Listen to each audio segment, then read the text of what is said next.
and also biomass, as far as that goes. And so I think that those conferences are all about debating of how do we go and move forward with that agenda the fastest possible way. So when it comes to water, water is really a great source of creating energy. And so we are all trying to debate how to do it the best possible way, because as you know, when you use water, you also create some environmental problems when you build dams. So how do you do that and mitigate that? How do you deal with the people that are involved when you displace them? How do you deal with the animals that are involved when you displace them?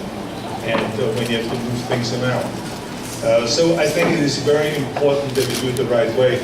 And this is why I'm a big fan of conferences like that, because we can debate and talk about it. There's information that Brazilians have that is so far ahead of everyone else, we want to learn from the Brazilians. There's information that Californians have that are far ahead of everyone else, so the Brazilians in the world wants to learn from the Californians. There's things that the Chinese do that we want to learn from the Chinese, so that's why world conferences are so important, that everyone comes together. And the most important thing, as it is with everything, especially with environmental issues, is to be as inclusive as possible.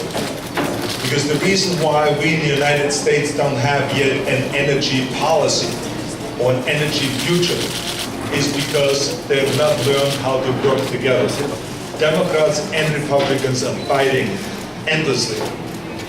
And what I'm trying to do is bring them together and have them each express what is important to them, what is their vision of an energy future, of a green energy future.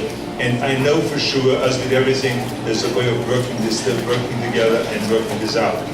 You, Brazil, has done an extraordinary job over the last decades of really creating an energy future. You in the 70s, when we had an oil shortage, have said, never again. And you started creating an alternative to fossil fuels. It's the sugar-based ethanol. You know, half of the cars are already running on that, the other half is already capable of running on it. So there's great progress being made, and also when you think about the 85% of renewables that you've created domestically here in the state. So I think the world is talking about you of the great work that you've done, even though we have great challenges ahead, as we all do. Major challenges, and so we're here to all work together and learn from one another.